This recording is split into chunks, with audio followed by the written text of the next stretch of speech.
क्या बंगाल की राजनीति में एक बार फिर से खेला होने वाला है? क्या ममता दीदी के जिस मुस्लिम वोट बैंक के अभेद्य किले को बीजेपी नहीं तोड़ पाई, उसे अब सियासत के भाईजान कहे जाने वाले असदुद्दीन ओवैसी ढहाने वाले हैं? या वाकई ओवैसी की चाल से बीजेपी को यूपी टू बंगाल बड़ा फायदा होने वाला है?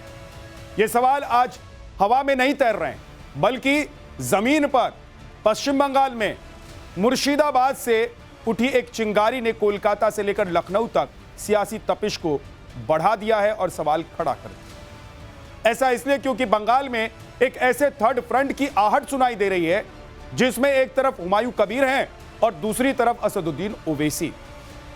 दावा किया जा रहा है कि अगर यह जोड़ी बंगाल की जमीन पर सेट हो गई तो 2026 की जंग में दीदी की राह मुश्किलों से, कांटों से भर दी। सिर्फ बंगाली नहीं, बल्कि ओवैसी का यह मास्टर प्लान उत्तर प्रदेश की सियासत में भी बड़ा उलटफेर कर सकता है।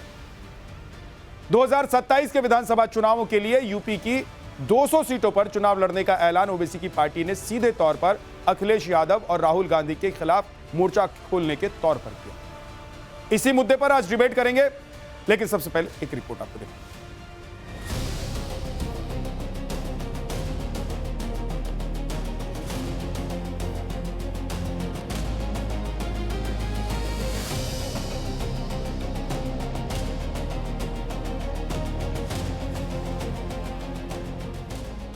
बंगाल की राजनीति में क्या फिर से खेला होने वाला है?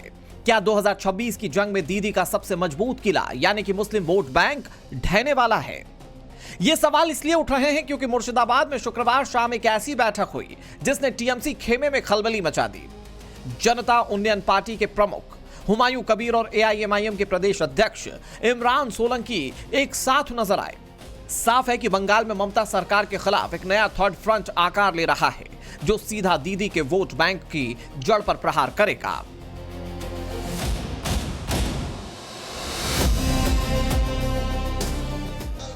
सियासत के इस खेल में अब कट्टरता का तड़का लग चुका है। एक तरफ हुमायूं कबीर का बाबरी राग है, दूसरी तरफ ओवैसी की तीखी तकरीरें। ओवैसी हुमायूं की ये जोड़ी टीएमसी के लिए बड़ा सिरदर्द बन सकती है। एआईएमआईएम मुस्लिम, दलित और वंचितों के मुद्दे पर चुनाव लड़ने का दम भर रही है। बिहार और महाराष्ट्र में अपनी ताकत का ट्रेलर दिखा चुकी ओवैसी की पार्टी अब बंगाल में ममता बनर्जी के वोट बैंक पर सीधी चोट करने की तैयारी में है। 31 जनवरी है, दोपहर 12 बजे यह एक महासमारोह, एक रैली हो चुका है। तो मेरा ख्याल से काले 10 लाख का आम आदमी यहाँ इकट्ठा होगी। काल का दिन से मेरा बहुत ही महत्वपूर्ण है जो ममता बनर्जी को, सरकार को मैं क्षमता से उखाड़ फेंकने के लिए आवाज उठाई। मुर्शिदाबाद की रैली तो सिर्फ शुरुआत भर है। असली ट्रेलर कोलकाता के ब्रिगेड परेड ग्राउंड में दिखेगा। हुमायूं कबीर एक महारैली की तैयारी में हैं, जिसमें खुद ओवैसी मंच साझा कर सकते हैं। जानकार मान रहे हैं कि अगर ओवैसी और कबीर का यह गठबंधन जमीन पर कामयाब रहा तो मुस्लिम वोटों का बिखराव ममता की सत्ता की राह में कांटों की तरह होगा। बात सिर्फ बंगाल तक सीमित नहीं है। ओवैसी की नजरें अब 2027 के यूपी चुनाव पर भी हैं, जहां एआईएमआईएम ने 200 से ज्यादा सीटों पर ताल ठोकने का ऐलान कर दिया। ओवैसी का यह विस्तार इंडी अलायंस के लिए खतरे की सबसे बड़ी घंटी है। मुस्लिम वोटों की लड़ाई में कांग्रेस, समाजवादी पार्टी, ममता सभी दल जो है शामिल हैं। उसमें ओवैसी भी एक की प्लेयर है और बंगाल में हुमायूं कबीर भी एक की प्लेयर बने हैं। अब यह तो जो लोग तुष्टीकरण की राजनीति करने के मास्टर हैं, ये उनके अंदर जो विचलन हुआ है कि जो है ओवैसी बहुत बड़ी संख्या में अपने कैंडिडेट खड़े कर रहे हैं, उन दोनों को चिंता करनी चाहिए जो एक धर्मविशेष की राजनीति करते हैं। जब जब भारतीय जनता पार्टी कमजोर होती है तो वो अपने सहयोगियों को, कुछ दृश्य सहयोगी हैं, कुछ अदृश्य सहयोगी हैं, उनको सामने लाने का काम करती है। यही काम बंगाल में भारतीय जनता पार्टी कर रही है और इस बात को दर्शाता है कि भारतीय जनता पार्टी बंगाल में बहुत कमजोर है और निश्चित रूप से ममता बनर्जी जी बंगाल में एक बार फिर पूर्ण बहुमत की सरकार बनाने जा रही है। देखिए, वो बहुत उनकी राजनीतिक दल है, लेकिन मैं इतना जरूर चाहूंगा कि सबसे पहले वो तेलंगाना में जो 119 सीटें हैं उनमें चुनाव लड़ने का काम करें, क्योंकि वहां पे वो आमतौर से 9 सीटों पे ही चुनाव लड़ते हैं और वहां मुझे लगता है वहां से शुरुआत करेंगे, उनका गृह प्रदेश है तो ज्यादा बेहतर होगा। सवाल उठता है कि ओवैसी हुमायूं की हुंकार से क्या ममता का जादू बंगाल में कम हो जाएगा? क्या उत्तर प्रदेश में अखिलेश राहुल की जोड़ी ओवैसी के इस तूफान को रोक पाएगी? निश्चित ही ओवैसी हुमायूं की जोड़ी से बंगाल टू यूपी सियासी घमासान मचा हुआ है।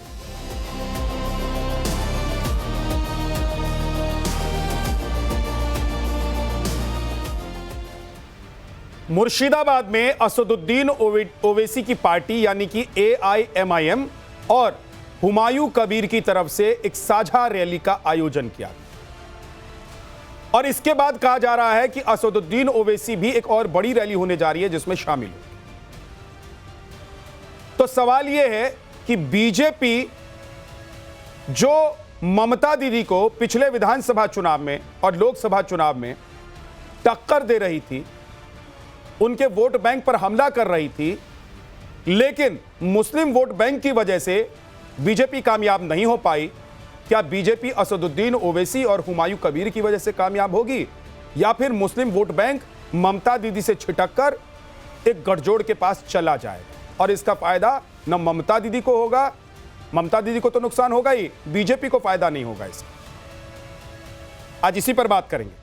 गोपाल कृष्ण अग्रवाल बीजेपी के प्रवक्ता हमारे साथ हैं, मोहम्मद फैज खान संयोजक राष्ट्रीय मुस्लिम मंच से हमारे साथ हैं, अरविंद सिंह राजनीतिक विश्लेषक हैं हमारे साथ, अखिलेश कटियार जी समाजवादी पार्टी के प्रवक्ता हमारे साथ हैं, मोहम्मद नफीस अंसारी AIMIM से हमारे साथ हैं और बादल देवनाथ राजनीतिक विश्लेषक हमारे साथ हैं।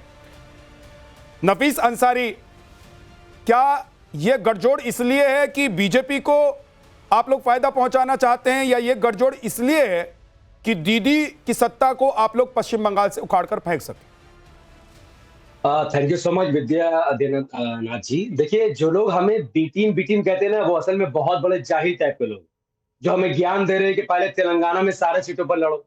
उन मूर्खों को मैं ये बताना चाहता हूं कि जिस दिन AIMIM तेलंगाना के सारे सीट पर लड़ जाएगी उस दिन कांग्रेस क्या TRS क्या कोई सरकार नहीं बना पाएगा, सिर्फ बीजेपी की सरकार रहेगी। तो ये साबित कदम है कि MIM उतने ही सीटों पर चुनाव लड़ती है जितना में MIM का फायदा हो, बल्कि बीजेपी का किसी तरीके से फायदा ना हो। ये बात इनको समझ में नहीं आता है। जहां तक बंगाल की बात है तो देखिए, हुमायूं कबीर साहब ने बाबरी मस्जिद बनाया, TMC ने उनको पार्टी से बाहर का रास्ता दिखा दिया, कांग्रेस ने उनसे किनारा कर लिया, CPM ने अलायंस करने के लिए ही मना कर दिया। क्यों? क्योंकि उन्होंने बाबरी मस्जिद बनाया। तो एक व्यक्ति बाबरी मस्जिद बनाता संवैधानिक तरीके से पूरा पेपर कागज ठीक करके, तो आप उनसे दूरी बना लेते हैं। अगर TMC को ऐसा लगता है कि MIM के बंगाल में आने से TMC को नुकसान होगा, तो फिर तृणमूल कांग्रेस ने हमसे अलायंस की बात क्यों नहीं की? क्यों उन्होंने ऑफर नहीं किया? यानी जब बात आएगी मुस्लिम वोट की तो हाँ, पूरा मुस्लिम वोट TMC को जाना चाहिए, और जब बात लीडरशिप की आएगी तो नहीं भैया, हाय तौबा हाय अल्लाह करने लग जाएंगे। ठीक है, बादल देवनाथ जी जवाब दीजिए। अगर इस बात का डर है कि ओवैसी और हुमायूं कबीर मिलकर मुस्लिम वोट बैंक को आपसे छिटका देंगे, तो कह रहे हैं कि भाई ओवैसी तो आप लोगों से भी हाथ मिला लेते, आप लोगों ने ऑफर ही नहीं किया। विद्यानाथ जी, सबसे पहले मैं कहना चाहता हूं, एक आंकड़ा मैं देना चाहता हूं। बंगाल में टोटल मुस्लिम विधायक है 43, उसमें 42 तृणमूल के विधायक है, एक सस्पेंड हुआ। 41 विधायक बंगाल में मुस्लिम विधायक है तृणमूल के साथ, और 5 मुस्लिम संसद है जो मुस्लिम है, जो TMC के साथ है। और ऐसे एक दो हुमायूं नहीं, लाखों मुस्लिम कर्मी है जो दीदी के साथ है, और एक दो हुमायूं और एक दो ओवैसी के जो कर्मी है यहाँ पर, ये लोग बंगाल में कुछ नहीं कर पाएगा। और बंगाल के लोग प्रस्तुत है, तैयार है। 2026 विधानसभा चुनाव में दीदी को चौथी बार के लिए मुख्यमंत्री बनाएंगे।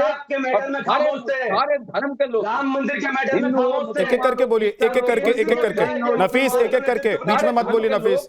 दीदी के साथ है और दीदी चौथी बार के लिए मुख्यमंत्री हो रहा है, ये फाइनल है। बंगाल के लोग मन में तय कर लिया, दीदी फिर मुख्यमंत्री बन रही है। अच्छा ठीक है बादल देवनाथ जी, इसका मतलब ये है कि आप लोग असदुद्दीन ओवैसी को या हुमायूं कबीर को बीजेपी की बी टीम तो नहीं कहेंगे ना फिर? देखिए कौन बी टीम है, कौन ए टीम है, कौन सी टीम है। आप ब्रिगेड का बात की, आपका वीडियो में मैं देख रहा हूँ ब्रिगेड का बात। देखिए हर साल कोई ना कोई पार्टी, सीपीएम हो, लेफ्ट हो, भाजपा हो, आज हुमायूं बोल रहा है ब्रिगेड करेंगे, लेकिन जितना लोग ब्रिगेड में आते हैं ऑल पॉलिटिकल पार्टी का, उतना लोग हर दिन दीदी के साथ एक सड़क पर रैली में रहता है। लाखों लोग दीदी के साथ रहते, उसमें पहले दीदी के साथ जो पहले रहते सारे महिला कर्मी, बहुत सारे महिला कर्मी है जो दीदी के साथ रहते। ऐसे दो चार गोपाल कृष्ण अग्रवाल जी, ठीक है सर, ओके, इसमें बंगाल के लोग, ठीक है, ओके बादल जी, फिर मैं आऊंगा लौट के आपके पास, फिर लौट कर आऊंगा, रुक जाइए साथ है। बादल जी, रुक तो जाइए, अरे रुक जाइए, मैं लौट कर आऊंगा आपके पास, फिर बोलिएगा। नफी साहब जवाब देना चाहते हैं, 20 सेकंड में जवाब दीजिए, उसके बाद गोपाल कृष्ण के प्रवक्ता ने जो अभी ये कह रहे हैं कि मुसलमान इतने विधायक, इतने मुसलमान सांसद, वो टीएमसी से मुस्लिम विधायक सांसद जरूर बने, लेकिन वो मुसलमान का नेतृत्व नहीं करते हैं। जब ट्रिपल तलाक का मुद्दा आया, सबने वॉकआउट कर लिया। आपके विधायक नहीं है, मंदिर का जजमेंट, आपके सांसद नहीं है, तो आप नेतृत्व करने का दावा ठोक रहे हैं नफीस अंसारी। सर वो मुसलमान और उनके अगर विधायक और सांसद हैं तो आप कह रहे हैं कि उनका नेतृत्व नहीं करती है दीदी, ये क्या मतलब है? बात कर रहा हूँ मैं, ये नहीं कह रहा हूँ कि वो बन ही नहीं सकते मुसलमान लीडरशिप। उन्होंने धोखा दिया मुस्लिम समाज को।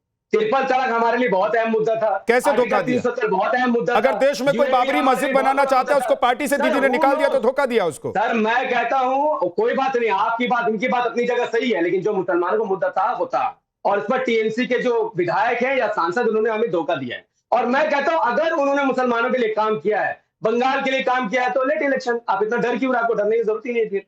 ठीक है गोपाल कृष्ण अग्रवाल जी, आप लोग जो नहीं कर पाए, असदुद्दीन ओवैसी, एक सेकंड आ रहा हूं बादल देवनाथ जी, थोड़ा सा रुकिए। गोपाल कृष्ण अग्रवाल जी, जो काम आप लोग नहीं कर पाए, दीदी के अभेद्य किले को नहीं भेद पाए, वो आप लोगों को लग रहा है कि ओवैसी और हुमायूं कबीर मिलकर कर देंगे? क्योंकि सबसे बड़ा जो इस वक्त दीदी का वोट बैंक है पश्चिम बंगाल में, वो है मुस्लिम वोट बैंक, जिसके दम पर दीदी लगातार जीतती आ रही हैं और आप लोगों को पश्चिम बंगाल का किला नहीं फतह करने दे रही। देखिए पहले तो यह बात गलत है कि हम लोग दीदी का किला फतह नहीं कर पाए। जिस तरह से हमारा वोट प्रतिशत तेजी से आगे बढ़ा है और सीट पश्चिम बंगाल में बढ़ी है, वो अप्रत्याशित है, पहली बात। दूसरा, अगर आप इस बार बंगाल में जाएंगे, पश्चिम बंगाल में, तो आपको पता चलेगा कि कितना भारतीय जनता पार्टी के प्रति वहां पे लोगों में जोश है और कितना उसके लिए आश्वस्त है कि इस बार भारतीय जनता पार्टी की वहां पे पश्चिम बंगाल में सरकार बनने वाली है। और वो फ्रस्ट्रेशन दीदी के पूरे कार्यकलाप में भी दिखाई दे रहा है। दो तरीके के वोट बैंक की तरह था, एक तो घुसपैठियों को घुसा के उन्होंने फर्जी वोट का अपना वोट बैंक बनाया था, जिसके एसआईआर और जो गहन जो इलेक्टोरल रोल्स का वो पुनर्निरीक्षण हो रहा है, उससे उनका पूरा वो किला फतह हो रहा है, पहली बात। दूसरा, उन्होंने इतने सालों तक मुसलमानों को केवल वोट बैंक बनाया, उनके लिए कुछ नहीं किया, इसीलिए उनके साथ छिटकते हैं लोग। तो वह मुसलमानों को भी ध्यान में आ रहा है, वह लोग भी समझ रहे हैं। अगर हमारी सरकार को देखेंगे तो जन कल्याणकारी योजनाओं में एक बात बताइए मुझे, वो सब ठीक है, जन कल्याणकारी योजनाएं आपकी सरकार लाती है, सबका साथ सबका विकास की बात आपकी सरकार करती है गोपाल जी, लेकिन ये बताइए कि असदुद्दीन ओवैसी और हुमायूं कबीर को छोड़कर मुस्लिम वोट बैंक क्या पश्चिम बंगाल में या कहीं और उत्तर प्रदेश में बीजेपी के साथ चला जाएगा? हम जिस तरह से काम कर रहे हैं कि हम वोट बैंक कभी नहीं मानते मुसलमानों को। वोट बैंक जिन्होंने बनाया उनसे पूछो उन्होंने मुसलमानों के लिए किया क्या। आज सच्चर कमेटी की रिपोर्ट आप देख लो, कांग्रेस ने इतने साल मुसलमानों को कहा कि हम तुम्हारे खामखा हैं, और उन्होंने किया क्या? सच्चर कमेटी ने उनकी रिपोर्ट में पोल खोल दी। तो मुसलमान तो ये भी कहते हैं, या जो मुसलमानों का प्रतिनिधित्व करने वाले लोग हैं या जो खुद को मुसलमानों का प्रतिनिधि मानते हैं, वो ये कहते हैं कि बीजेपी क्या कर रही है मुसलमानों के लिए। नहीं, देखे मुसलमान ये समझ रहे हैं, चाहे पसमानदा हो या और मुसलमान कौम हो, वो समझ रहे हैं कि बाकी सब पार्टियां केवल उनको वोट बैंक की तरह एक स्तर पे ही रख के उनको वो आगे नहीं बढ़ने देना चाहती। केवल भारतीय जनता पार्टी है जो धर्म के आधार पे नहीं, बल्कि सबका साथ, सबका विकास, सबका विश्वास के साथ आगे बढ़ना चाहते हैं। और मुसलमानों को यह भी समझ आ रहा है कि अगर वो इंटीग्रेट नहीं करेंगे राष्ट्रीय मुख्य धारा से तो वह लोग केवल वोट बैंक बन के उनका विकास नहीं होगा। आप क्या कह रहे हैं गोपाल जी की बता रहे हैं समाजवादी पार्टी यानी कि अखिलेश यादव, कांग्रेस, राहुल गांधी या जो दूसरी पार्टियां हैं उन्होंने सिर्फ मुसलमानों को वोट बैंक के तौर पर देखा, तो सवाल यह उठता है अखिलेश कटियार जी कि आप लोग वोट बैंक के तौर पर उनको इस्तेमाल करते रहे। अब असदुद्दीन ओवैसी और हुमायूं कबीर जैसे जो नेता हैं वो कह रहे हैं कि भाई हम ही असली प्रतिनिधित्व करेंगे तुम्हारा, हम ही बाबरी मस्जिद बनवा सकते हैं इस देश में, इसलिए आप हमारे साथ रहिए। तो क्या आप लोगों को इस बात का डर नहीं है कि 2027 में जब विधानसभा के चुनाव उत्तर प्रदेश में होंगे और ओवैसी की पार्टी कह रही कि 200 सीट पर हम चुनाव लड़ेंगे, तो आपको नुकसान हो सकता है?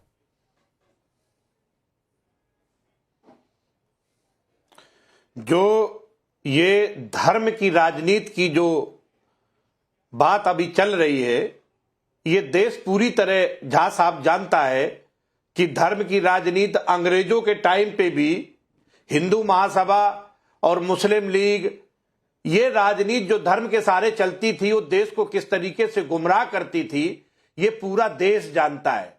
ओवैसी साहब जो है, जो काम करते हैं, अभी जिनसे आपने ओपनिंग स्टेटमेंट लिया, बड़े विद्वान साथी आपने बिठाए हैं झा साहब, वो मूर्ख भी बताते हैं, बदतमीज भी बताते हैं और इस तरीके की भाषा शैली भी इस्तेमाल करते हैं कि कितने मूर्ख हैं, कितने बेवकूफ हैं।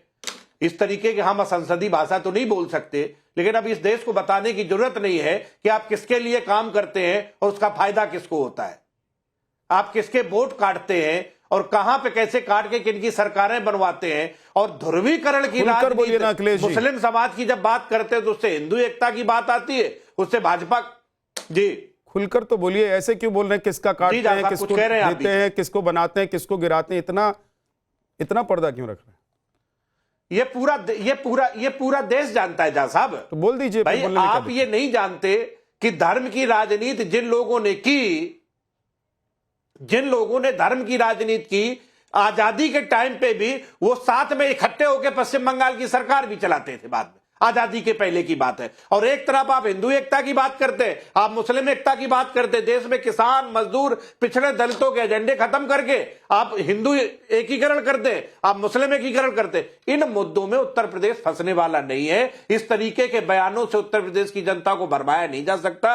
उत्तर प्रदेश में मुस्लिम समाज, दलित समाज, पिछड़ा समाज अपने हकों, अधिकारों और विकास के लिए काम करेगा, वोट करेगा। ठीक, नफीस अब कुछ बोलना चाह रहे थे, जल्दी से। सर, पहली बात तो 2014 से लेकर 2024 तक कांग्रेस हो या बीजेपी हो, मुसलमान का ये लोग नाम नहीं लेना चाहते थे। ये लोग दूरी बना के रखते थे मुसलमानों को मुद्दा से, मुसलमान नाम से। आज असद साहब की मेहनत है कि बीजेपी ये बात कह रही है क्या इन्होंने मुसलमानों के लिए क्या किया, इन्होंने मुसलमानों को वोट बैंक बनाया, तो असद साहब को सैल्यूट। दूसरी बात, सपा प्रवक्ता से मेरा सवाल है, आप इतना घुमा घुमा के बात कर रहे हैं, मैं आपसे पूछता हूँ आपकी सरकार कब गई? 2013 का जब मुजफ्फरनगर दंगा हुआ तो आपकी सरकार क्या कर रही थी? आपकी सरकार नाच गाना कर रही थी। आपने बीजेपी को यूपी में घुसाया, वरना ये बीजेपी कभी यूपी में सरकार नहीं बनाती। और आप फिर चाहते कि मुसलमान आपको बार बार वोट करे। इतना कुछ होने के बावजूद भी आपने स्कूल नहीं दिया, कॉलेज नहीं दिया, अस्पताल नहीं दिया, मुसलमानों को सिर्फ वोट बैंक बना के रखा। ये ट्रू है, लेकिन जब बात आई उनकी सुरक्षा की तो आप तो पीछे हट गए। आपके सीएम तो सिपाही में नाच गाना करवा रहे थे। अरे हमारे समाज के हजारों लोग कब्रिस्तान में रात गुजार रहे थे, क्या वो पीड़ा होकर भूल जाए हम और आपके अंदर काम करने लग जाए? हम जैसे नौजवान क्यों आए राजनीति में? क्योंकि हम लोगों ने टीनेजर थे, उस खबर को देखते थे हम लोग कि ये सीएम में नाच गाना कर रहा है और यहाँ पर मुस्लिम समाज बेचारा मर रहा है। तो हमें इंसाफ चाहिए, हम इंसाफ के लिए लड़ रहे हैं, नहीं करेंगे आपके साथ किसी तरीके का कोई गठबंधन। अखिलेश, ये वोट बैंक की राजनीति इस देश में कौन करता है, ये पूरा देश झा साहब जानता है कि आप वोट बैंक की राजनीति करने वालों को कैसे कैसे मदद कौन करता है। ये बात किसी से छुपी नहीं है। यहाँ किसानों के लिए कोई बात करे, पिछड़ों की बात करे, दलितों की बात करे, शिक्षा की बात करे, चिकित्सा की बात करे, हम लोग तो मुद्दों की राजनीति करते हैं। आप ही मुस्लिम यादव गठबंधन की बात साहब, हम मुद्दों की राजनीति करते हैं, धर्म की राजनीति नहीं करते। और एक तरफ भारतीय जनता पार्टी हिंदुत्व की बात करती है, ओवैसी साहब इस्लाम की बात करते हैं, और ये एक दूसरे के साथ किस तरीके से फायदा पहुंचाते हैं, ये बात किसी से छुपी नहीं है। समाजवादी आप कहे पार्टी हिंदू इकट्ठे हो या जाओ, कांग्रेस आप कहे या मुस्लिम भाई इकट्ठे हो TMC, जाओ, ना किसान इन की लोगों बात है, में ना जातिगत मजदूर और की धर्म बात है, की ना दलितों राजनीति की के बात अलावा है, कुछ ठीक है, ना विकास की एक बात सेकंड, है। गोपाल जी इस आप बोलना तरीके से चाह रहे हैं, देश नहीं गोपाल चल कृष्ण सकता जी आप साहब। बोलना चाह रहे हैं, एक सेकंड रुक जाइए, लेकिन उससे देखिए- पहले अखिलेश कटियार जी आप बोलना चाह रहे हैं, आप जवाब देना चाह रहे हैं अखिलेश जी को, लेकिन अखिलेश जी नफीस कह रहे हैं जी, भाई जब मुसलमान परेशान थे, जब उनकी डेड बॉडीज उठाकर ये लोग मुजफ्फरनगर दंगे में जा रहे थे दफनाने के लिए, तब सैफई में नाच गाना चल रहा था, अखिलेश यादव कहां थे, आप लोग कहां थे? तो मुसलमान उस दर्द को नहीं भूला है, इसीलिए असदुद्दीन ओवैसी और हुमायूं कबीर जैसे नेता बड़े हो रहे हैं, खड़े हो रहे हैं और मुसलमानों के वो का प्रतिनिधित्व करने का दावा भी कर रहे हैं।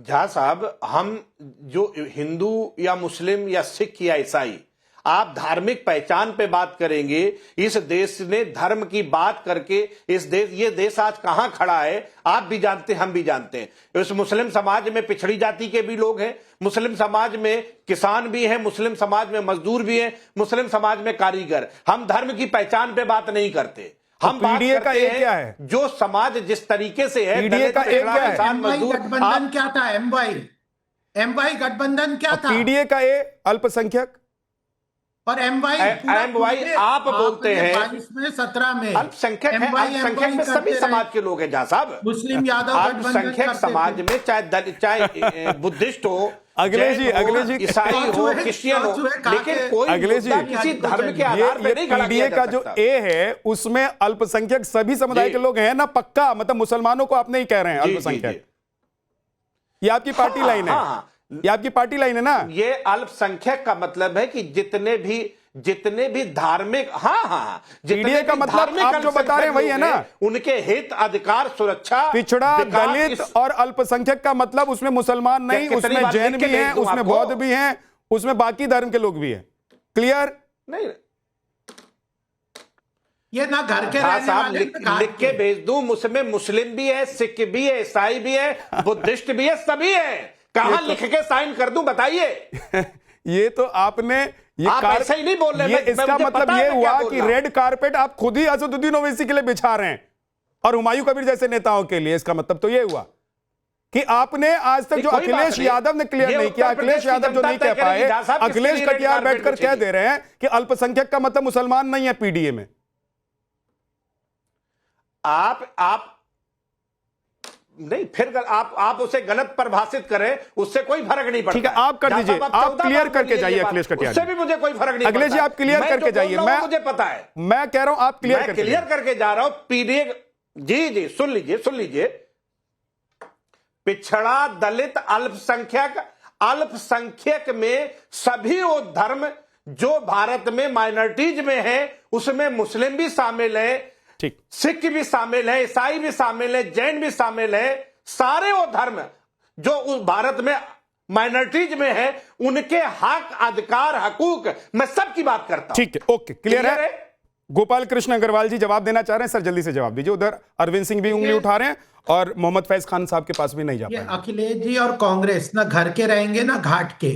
जिन लोगों के नाव पे ये चढ़ना चाह रहे थे, उन लोगों ने इनकी पूरी जो फॉल्स नरेशन है उसको समझ लिया है और उन्हें यह भी पता है कि चाहे हुमायूं कबीर हो, उत्तर प्रदेश की जनता ने आपको ना घर का रखा ना घाट का। एमवाई से के बेस पे 33 पे आगे हो अग्रवाल आपने साहब। इलेक्शन लड़े हैं अखिलेश जी, एमवाई के बेस पे इलेक्शन लड़े हैं। आपको ना मुसलमानों से प्यार है, ना हिंदुओं से प्यार है, ना किसी से नहीं, केवल अपनी राजनीतिक रोटियां सेकना है, किसी का उद्धार करना नहीं है, सबको बेवकूफ बनाने का करना है। आपका जनता हिंदुओं का आपके प्यार सारे और इन हिंदुओं के हरकतों को समझ चुकी है। शंकराचार होने का जो अधिकार नहीं, जो मांग रहे हो ना, सारी जनता देश के आपके शंकराचार हरकतों को आपके समझ खिलाफ चुकी है खड़े हैं। और इतना वह है किसी हिंदुओं की तरह चिंता आपके आपको। बहकावे में आने वाली नहीं है जनता। नहीं, वो आप ही आपके नहीं रही है। करने को समझ चुकी है। कहीं ना कहीं के नहीं रह रहे आप। ये हिंदू करते थे ना, आज शंकराचार्य जी आपसे हिंदू होने का सबूत मांग रहे हैं।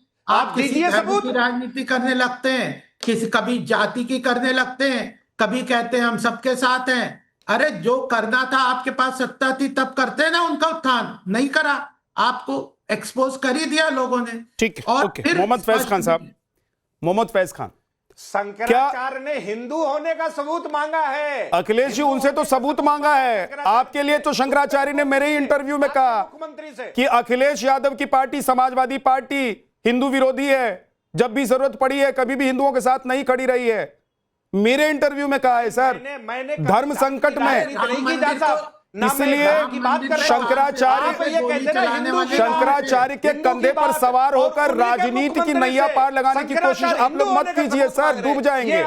क्योंकि शंकराचार्य ना आपके साथ है और ना बीजेपी के साथ हैं। शंकराचार्य कहते हैं कि वो धर्म के साथ हैं, उनको रहने दीजिए धर्म के साथ, उनको रहने दीजिए। उनको कोई दिक्कत है तो वो सवाल उठा रहे हैं, वो आप पर भी उठाएंगे।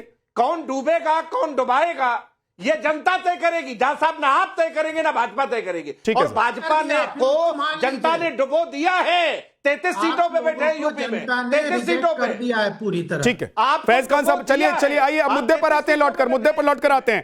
फैज खान साहब, क्या मुख्यमंत्री से जो बाबरी मस्जिद इस देश में बनवाएगा उसके साथ क्या मुसलमान हो जाएगा? एक सवाल तो ये।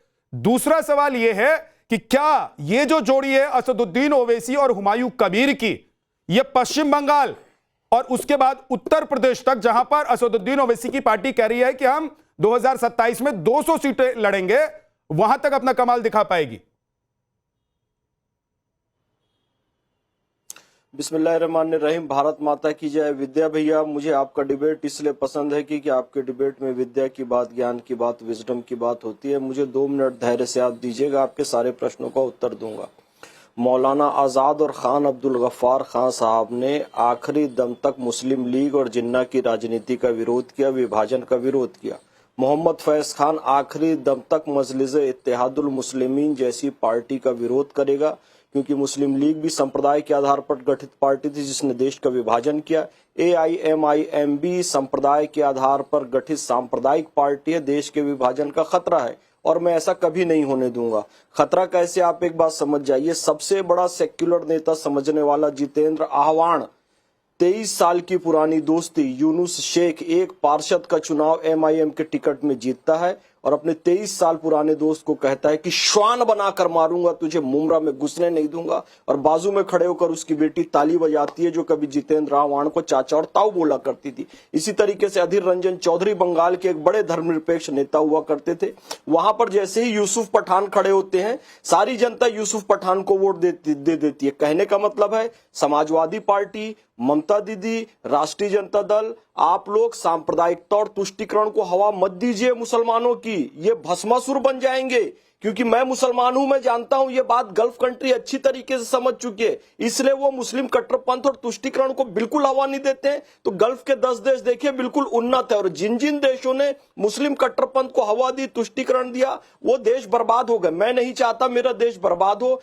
और ये बात जो आप कह रहे हो बिल्कुल ठीक है, मैं आपके प्रश्नों का उत्तर दूंगा। चूंकि समाजवादी कांग्रेस और ममता दीदी ने इतनी सांप्रदायिकता भर दी है मुसलमानों में तुष्टिकरण कर करके, तो अब बाबरी मस्जिद बनाने वाला हुमायूं कबीर निश्चित रूप से ममता बनर्जी पर प्रभाव डालेगा, मजलिस-ए इत्तेहादुल मुस्लिमीन प्रभाव डालेगी और 200 सीट पे उत्तर प्रदेश पे चुनाव लड़ते हैं। बंगाल में तो प्रभाव डालेंगे और 200 सीट में उत्तर प्रदेश में चुनाव लड़ते हैं, तो निश्चित रूप से अखिलेश यादव को अपना बोरिया बिस्तर समेटना पड़ेगा। जिस तरीके से तेजस्वी यादव को बिहार से अपना बोरिया बिस्तर समेटना पड़ा। फिर से मैं इन सभी पार्टियों से निवेदन करता हूं कि जैसे भस्मासुर को शिव जी ने आशीर्वाद दे दिया था लेकिन विष्णु जी आके बचा लिए, उसी तरीके से ममता बनर्जी और अखिलेश यादव जैसे लोगों ने भस्मासुर को आशीर्वाद दे दिया है। बीजेपी आज विष्णु जी की भूमिका निभाकर इस भस्मासुर से बचा सकती है। मैं बारंबार कह रहा हूं, मुसलमानों में समाज सुधार की आवश्यकता है, मुसलमानों को प्रोग्रेसिव सोच में लेने की आवश्यकता है, ना कि इफ्तार पार्टी दे देकर, बिरयानी खिला खिलाकर, टोपी पहनकर जाइए और इंस्टेंट ट्रिपल तलाक जैसे कानूनों का मतलब इंस्टेंट ट्रिपल तलाक का समर्थन कीजिए और जो कानून है उसका विरोध कीजिए, CA NRC का विरोध कीजिए, वक्फ अमेंडमेंट एक्ट का विरोध कीजिए, करना बंद कीजिए। मतलब फैज खान साहब आप ये कह रहे हैं कि जैसे दूसरी पार्टियों ने मुसलमानों को इस्तेमाल किया, वोट बैंक बनाया, और अब जब जरूरत पड़ी कि साथ में खड़े होंगे कि नहीं होंगे, तो साथ में खड़े नहीं दिखाई दे रहे हैं। असदुद्दीन ओवैसी और हुमायूं कबीर भी ऐसे ही करेंगे क्या? मैं कह रहा हूं असदुद्दीन ओवैसी और हुमायूं कबीर मिलकर देश को विभाजन की तरफ ले जाएंगे। मुसलमानों में जो जहालत है अभी उसका फायदा उठाएंगे, जैसे कि जिन्ना और इकबाल ने उठाया था। जिन्ना और इकबाल ने अपनी इंटेलेक्चुअलिटी का इस्तेमाल देश का विभाजन करने में किया, मुसलमानों का इस्तेमाल करके एक अलग देश बना दिया। वही इस्तेमाल असदुद्दीन ओवैसी, अकबरुद्दीन ओवैसी करने वाले हैं, क्योंकि ये भी हाईली इंटेलेक्चुअल लोग हैं, पर उसका नकारात्मक इस्तेमाल करेंगे। मैं इस दृष्टिकोण से बोल रहा हूं, मैं बहुत आगे जल्दी से जवाब दीजिए, उसके बाद बादल जी। और ऐसी पार्टियों को उभरने नहीं दीजिए। शरद पवार की पार्टी और टीएमसी के लिए बैटिंग कर रहे हैं। जितेंद्र अवहद को इसलिए हराया गया क्योंकि उसने हिस्सेदारी देने से मना किया, और अधीर रंजन चौधरी को कई सालों से मुसलमान जितावाया है और उनके एरिया में एक यूनिवर्सिटी वो नहीं खुलवा पाया है। तो हम पागल नहीं है कि एक आदमी को वोट देते रहेंगे और जिताते रहेंगे, बदले वो हमें कुछ नहीं देगा। तो ये मत भूलिए कि मुसलमान ने इसलिए हमने उसे हरा दिया। ओवैसी साहब को आप कट्टरपन से जोड़ रहे हैं। ये वही ओवैसी साहब है जिसने पाकिस्तान को धूल चटाई है, पूरे दुनिया में घुरकर तमाम मुस्लिम देशों को ये बात मानने पर मजबूर कर दिया कि भारत सही है और पाकिस्तान गलत है। ये किसी और के अंदर ये काबिलियत नहीं थी। आपको कुछ बोलने से पहले 10 बार सोचना चाहिए। और असद साहब हर मामले में संविधान के साथ है, दलित के साथ है, मुसलमान के साथ है। वो एक नेता या एक कम्युनिटी का प्रतिनिधित्व नहीं करते हैं, इसीलिए विभाजन का सवाल ही पैदा नहीं होता। ओके ओके, बादल देवनाथ जी, उसके बाद अरविंद जी। कोई भी पॉलिटिकल पार्टी जिसके नाम में मुस्लिम आएगा, संप्रदाय आएगा, वो सांप्रदायिक होगी और देश के विभाजन की ओर ले जाएगी। आप कितनी मीठी मीठी बात कर लो भैया। और विदेशों में जो प्रतिनिधित्व किया ना और पाकिस्तान के खिलाफ गए ना, प्रधानमंत्री नरेंद्र मोदी जी ने भेजा था उनको, और उनको जाना था। और भारत देश के लिए नहीं जाएंगे तो किस देश के हित में बोलेंगे? यहाँ रहोगे, यहाँ का खाओगे, यहाँ का पियोगे और यहाँ की जय बोलोगे तो एहसान थोड़ी दिखाओगे यार। यही का तो खा रहे हो। भारत के हक में बोला विदेशों में जाकर, पाकिस्तान के खिलाफ बोला। अरे तो भारत में रहते हो तो भारत के हक में बोलोगे। ये कोई एहसान करोगे क्या? अपनी माँ को खाना खिलाओगे, एहसान करोगे क्या? अपने घर वालों की सेवा करोगे, उसमें एहसान करोगे क्या? अजीब बात करते हो भाई। कमीशन ऑफ इंडिया ये बात जानती है, हमें आपसे सर्टिफिकेट लेने की जरूरत नहीं है। कोई संविधान का विचारधारा नहीं है। संविधान आप ही लोग कहते हैं धर्मनिरपेक्ष शब्द है, उसमें सांप्रदायिक पार्टी कहां से? मजलिसे इत्तेहादुल हिंद कीजिए आप लोग। जब तक मजलिसे इत्तेहादुल मुस्लिमीन रहेगा वो सांप्रदायिक पार्टी थी है और रहेगी। आप लोगों का बैकग्राउंड क्या है? रज़ाकारों का है, कासिम रिजवी का है। कासिम रिजवी वही था ना जो हैदराबाद को पाकिस्तान में मिलाना चाहता था, उसी की विचारधारा की पार्टी है। और हमारी पार्टी संवैधानिक तरीके से काम कर रही है। ठीक है, आपकी सोच हमारी जूती पर हम रखते हैं आपकी सोच को। सर ठीक अरे है, मैं उस पार्टी का विरोध करता हूं। संविधान का अनुच्छेद 19 मुझे ये स्वतंत्रता देता है कि मैं अपनी बात खुल के कह सकूं, है ना। और संप्रदाय के आधार पर पार्टी बनाओगे, देश का विभाजन नहीं होने देंगे आप। ये मीठी मीठी लच्छेदार बातें। एक सेकंड रुक जाइए, एक बार चुनाव जीतकर 23 साल पुराने हिंदू दोस्त को कुत्ता बनाकर मारूंगा कहते हो, उन लोगों पर कोई क्या भरोसा करेगा? बहुत देर से अरविंद सिंह उंगली उठाकर बैठे हैं, उनके पास जा नहीं पाए, आधे घंटे की डिबेट निकल गई। अरविंद जी बोलिए। देखिए, मैं दो बिंदुओं में अपनी बात रखना चाहता हूं। एक तो कटियार साहब यहाँ कह रहे थे कि समाजवादी पार्टी जो है वो सांप्रदायिकता की राजनीति नहीं करती है। अखिलेश जी, इस तरह की बात जब आप लोग बोलते हैं तो जनता हंसती है। मैं तो कहता हूं कि उत्तर प्रदेश में सांप्रदायिक राजनीति की, मुस्लिम तुष्टीकरण की कोई मसीहा पार्टी है तो समाजवादी पार्टी है। और उसके पीछे 5 कारण मैं बताता हूं। जब जब इनकी सरकार आती है, हिंदू मुस्लिम दंगे होते हैं। मुजफ्फरनगर का दंगा एक प्रमाण है। 2005 में जब प्रयागराज में राजू पाल की हत्या हुई तो मुलायम सिंह यादव मुख्यमंत्री रहते हत्यारे अतीक अहमद के मन से ऐलान किया कि वो निर्दोष है, तो केवल और केवल इसलिए कि अतीक अहमद मुसलमान था और ऐसा कहने से मुस्लिम वोट बैंक उनका खुश होता। मुख्तार अंसारी जैसे माफिया पर पोटा जब लगाया गया तो आईपीएस शैलेंद्र सिंह को इसलिए इनके सरकार ने बर्खास्त किया कि मुस्लिम तुष्टीकरण को बढ़ावा दिया जा सके। बम ब्लास्ट के आरोपियों पर से समाजवादी पार्टी सरकार ने केवल और केवल मुस्लिम तुष्टीकरण के लिए इलाहाबाद हाई कोर्ट ने उसका विरोध किया और ये चाहते थे कि मुकदमे वापस हो जाएं। और सिमी और आईएम जैसे खूंखार आतंकवादियों के पक्ष में मुलायम सिंह से लेकर तमाम समाजवादी नेता केवल इसलिए बोलते थे कि मुस्लिम तुष्टीकरण को बढ़ावा मिले और मुस्लिम वोट बैंक मिले। मुझे लगता नहीं है कि किस मुंह से समाजवादी पार्टी दूसरों पे सांप्रदायिक तुष्टीकरण की आरोप लगाती है। जिस मुद्दे पर आज हम डिबेट कर रहे हैं, जिस मुद्दे पर हम डिबेट कर रहे हैं, मेरा एक सवाल है आपसे, मैं जोड़ दे रहा हूं सवाल, उसके बाद आप बोलते रहिएगा कि बंगाल में अगर मुसलमानों का जो ये गठजोड़ है, दो पार्टियों का जो गठजोड़ है, क्या अगर वो बंगाल में काम कर जाता है तो आपको लग रहा है कि उत्तर प्रदेश में भी 200 सीटों पर अगर ओवैसी की पार्टी कह रही है कि हम चुनाव लड़ेंगे तो इससे दूसरी पार्टियों को वो नुकसान पहुंचा पाएंगे? क्या खेला उत्तर प्रदेश में भी हो सकता है? देखिए विद्यानाथ जी, मैं इसी पर बोलने वाला था। चाहे हुमायूं कबीर हो या असदुद्दीन ओवैसी हो, जब से इन दोनों लोगों ने, ये दोनों सांप्रदायिक सोच के लोग हैं, जब से इन लोगों ने ये घोषणा की है कि सारे सीटों पे चुनाव लड़ेंगे, चाहे ममता दीदी हो या अखिलेश यादव जी हो, इनकी नींद उड़ी हुई है। और नींद उड़ने के पीछे का एक ही कारण है कि अखिलेश यादव और ममता बनर्जी जिस सांप्रदायिक तुष्टीकरण के कक्षा के विद्यार्थी हैं, उसके हेडमास्टर हैं असदुद्दीन ओवैसी और हुमायूं कबीर। इनकी रातों की नींद गायब हुई होगी।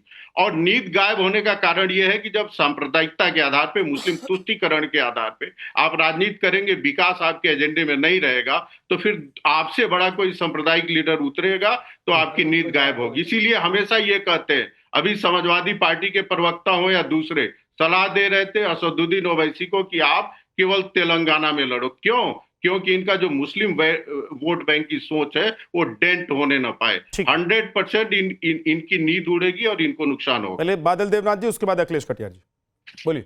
सबसे बड़ा बात क्या है जानते हैं विद्यानाथ जी? जो लोग बंगाल में बांग्ला भाषा में बात करते हैं, वो हिंदू हो, मुसलमान हो, क्रिस्टियन हो, बौद्ध हो, जैन हो, सिख हो, ये सारे लोग, इन लोगों का कल्चर ही है। ये लोग धर्म के साथ नहीं रहते। देवनाथ जी, रोहिंग्या और बांग्लादेशी भी बांग्ला भाषा बोलता है। जो लोग के पास बांग्लादेशी मुसलमान भी बांग्ला भाषा बोलता है, तो क्या उनको मकान रोटी नहीं दे सकते? देशी मुसलमान पानी नहीं दे सकते। तो क्या इन लोग के पास मुस्लिम है, हिंदू है, तो भारत की नागरिकता दी जाएगी? देश के लोगों के लिए काम करता है, सारे धर्म के लोगों के लिए जो काम करते हैं वो है ममता बनर्जी है, सभी धर्म को सम्मान करते हैं। यहाँ पर एक तो हुमायूं, एक तो ओवैसी से कुछ नहीं होगा। और पूरे विश्व में जितना बंगाली कल्चर है, ये लोग सभी धर्मों को सम्मान करते, यही ये लोग समझते नहीं है। और बंगाल में भाजपा के जितना लीडर यहाँ पर आते, रविंद्रनाथ टैगोर को रविंद्रनाथ सान्याल कह दिया और नेताजी सुभाष चंद्र बोस के परिवार को एसआईआर क्या हियरिंग में पहुंचा दिया। और राजा राममोहन राय को तो ये लोग तो देश विरोधी कहते हैं। तो ऐसे लोग, जो भाजपा के लोग, कोई ओवैसी हो और हुमायूं हो, ये लोग समझते नहीं है बंगाल के कल्चर क्या है। और ममता दीदी सारी धर्म को सम्मान करते और सारे धर्म बहुत कम बचा हुआ है। जल्दी से गोपाल कृष्ण अग्रवाल जी, जल्दी से जवाब दीजिए, क्योंकि वो आप पर सवाल उठा रहे हैं। उसके बाद अखिलेश जी को 30 सेकंड। देखिए, मैं तो ये स्पष्ट कहना चाहता हूं कि अब ये जो मुस्लिम तुष्टीकरण की राजनीति का जो वक्त है वो बंगाल में ऐसा नहीं होता है। चाहे उन्होंने मुसलमानों ने देख लिया है, चाहे कांग्रेस हो, चाहे समाजवादी पार्टी हो या टीएमसी हो, इन्होंने मुसलमानों के हक में कुछ करना नहीं है। केवल अब चाहे ओवैसी आ जाए या हुमायूं कबीर आ जाए, ये नए प्लेयर आ सकते हैं, बट मुसलमानों के लिए वो कुछ करने वाले हैं नहीं। और वो लोग सब समझ गए, मुसलमानों के भी ध्यान में आ गया है कि उनका जो लक्ष्य है, उनका पूरा तभी होगा विकास जब वो मुख्य धारा से जोड़ेंगे। और वह काम मोदी जी के नेतृत्व में भारतीय जनता पार्टी कर रही है। माफी चाहता हूं अखिलेश कटियार जी, आपके पास नहीं आ पाया क्योंकि वक्त अब नहीं है। बहुत बहुत शुक्रिया आप सभी मेहमानों का हमारे साथ जुड़ने के लिए। लेकिन इस वक्त देश में मुस्लिम वोट बैंक को लेकर एक बात जरूर चल रही है कि अभी तक मुसलमान जिन लोगों को, जिन पार्टियों को वोट करते आ रहे थे, उनसे वो अलग होकर एक नया समीकरण देखना चाहते हैं। For more of such videos, do like, share and subscribe to ET Now Swadesh.